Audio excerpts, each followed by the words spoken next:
Bom dia. Hoje nossa aula vai ser de literatura e nós vamos começar falando da primeira escola literária que começou na sociedade.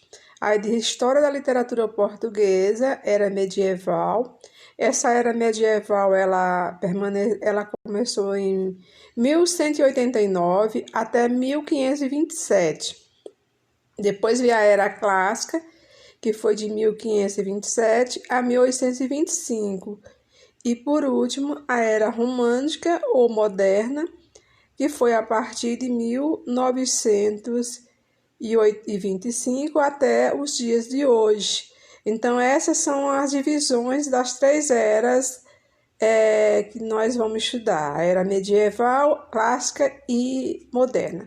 Vocês, alunos do segundo ano, estudarão a era medieval e a era clássica. E ainda entra na era romântica e vai até uma parte da era romântica, não conclui. Aí a moderna fica mais lá para o terceiro ano. Vamos lá, História da Literatura Portuguesa, a era medieval, que ficou entre os anos de 1189 até 1527. Teve aí duas escolas literárias, que foi o trovadorismo, de 1889 a 1434, e a outra, o humanismo, de 1434 a 1527. Mas essas datas, elas não são as datas bem reais, elas são simplesmente uma previsão. Neste período não existia muito registro escrito, então fica difícil assim de se dizer realmente qual é a data correta, mas é uma previsão apenas. E nós vamos começar pelo trovadorismo. História da literatura portuguesa e a era clássica, que nós temos o classicismo, o barroco e o arcadismo, que isso aí vamos estudar ainda este ano. Seria um assunto do primeiro ano, mas vocês não estudaram. Aí na literatura portuguesa nós temos a era romântica, e tem o romantismo, realismo, simbolismo, modernismo, literatura contemporânea, que é a literatura atual. A era medieval, que é a que nós vamos estudar agora, é o trovadorismo. Aí nós temos aí como introdutória a Cantiga da Ribeirinha, que ela aconteceu mais ou menos no período entre 1189 a 1198. Aí a designação de Fernão Lopes como guarda-mor da Torre do Tombo. Então, esses são dois marcos históricos aí no período do trovadorismo, na escola literária do trovadorismo. A gente pode chamar de escola, pode ser chamado de período do trovadorismo, podemos chamar também de estética ou estilo. Então, essas são nomenclaturas que a gente dá às escolas literárias. E aí nós vimos os dois fatos históricos, que foi a Cantiga da Ribeirinha, o nome de uma poesia, e também Fernão Lopes, ele foi designado, foi nomeado a ser o guarda-mor da Torre do Tombo no ano de 1434. São dois fatos históricos que vocês precisem compreender neste período aí medieval. Panorama mundial, nesse período aconteceu, era o período do feudalismo, teocentrismo, que teo quer dizer Deus como centro da humanidade. As pessoas acreditavam que tudo vinha de Deus e que Deus queria, se nascesse pobre é porque Deus queria, e assim era conformado. As grandes cruzadas, que teve um período aí que você já estudou a história, as primeiras universidades e a arte gótica. Então, esses fatos aí todos aconteceram neste período aí do trovadorismo. Vocês estudam esses assuntos em história. Panorama português, quer dizer, são as coisas que acontecem no estado, no país de Portugal. Consolidação do Estado português, a dinastia da Borgonha, a luta da Reconquista, Dom Pedro I e a morte de Inês de Castro, e a peste negra, que como vocês estão vendo, A primeira pandemia no mundo não foi esta, porque tem gente que fica dizendo aí nas redes sociais de forma ignorante que foi castigo de Deus porque fizeram um carnaval. Assim, existe muita coisa de gente ignorante, que às vezes a religião, em vez de dar sabedoria, às vezes dá ignorância.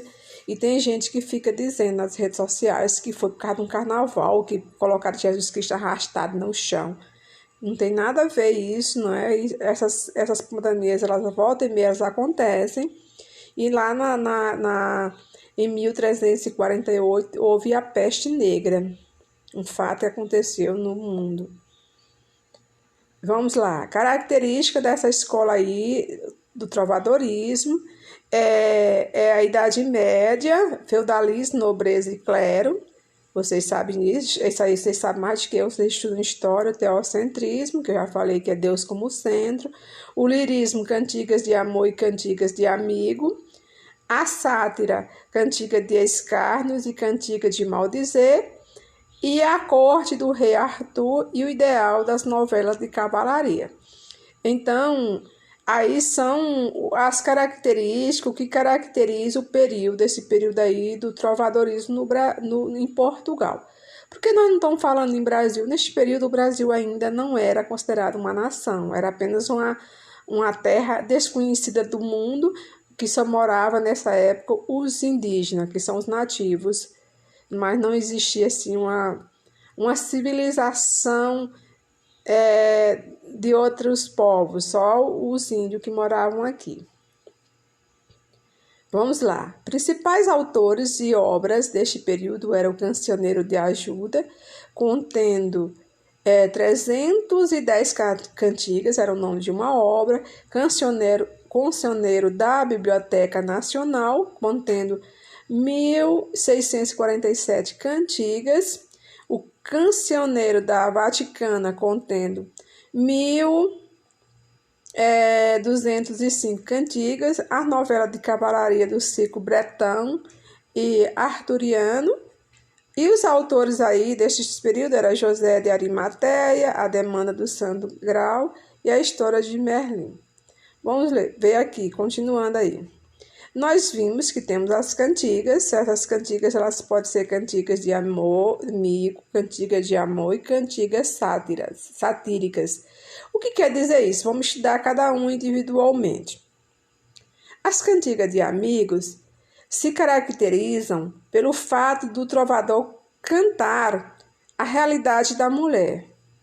O eu feminino exterioriza suas emoções, aflições, expectativas, encontros amorosos, desencontros. Então, vocês viram aí que nessas cantigas de amigo, o eu poético, quer dizer, a pessoa, como se a pessoa que estivesse cantando aquela poesia, que na época eles cantavam, era uma mulher, como se fosse uma mulher. Na verdade, não era bem uma mulher, era um homem, porque nesse período quase as mulheres não tinham muita escolaridade.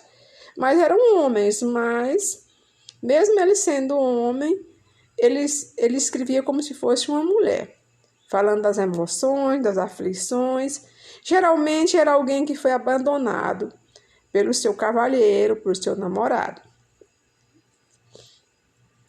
As cantigas de amor, o trovador fala das emoções do eu masculino, diferentemente da maioria das cantigas de amigo. É aqui que o trovador assume o ideal do amor cortês. O amor não é experiência vivida ou aguardada às margens da fonte, mas é, acima de tudo, a experiência de amar sem ser correspondido, de sonhar com o objeto inacessível. E quando mais inatingível se torna a figura feminina, mas ela é símbolo de perfeição e pureza. Então, nas cantigas de amor, vocês já viram que é diferente da cantiga de amigo. A cantiga de amigo, o eu é feminino, o eu poético. E o masculino, o eu poético, e a cantiga de amor, o poético é masculino, quer dizer, é um homem que está falando do seu amor, e é um amor inatingível, um amor platônico nesse caso. Geralmente as mulheres são um símbolo de pureza e perfeição. Vamos lá. As satíricas, elas se dividem em duas, existe a de escárnio e a de maldizer. Vamos ver. As cantigas satíricas, as cantigas de escárnio, são aquelas que o trovador critica sem individualizar a personalidade criticada. Quer dizer, critica de forma geral, mas não diz de uma forma indireta.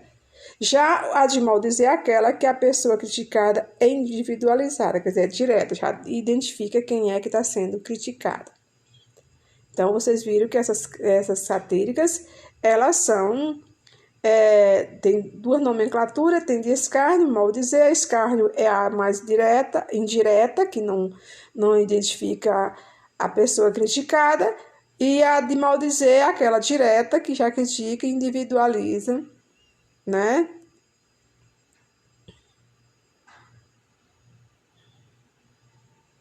Bom, gente, nossa aula terminou por aqui e tenham todos um bom dia.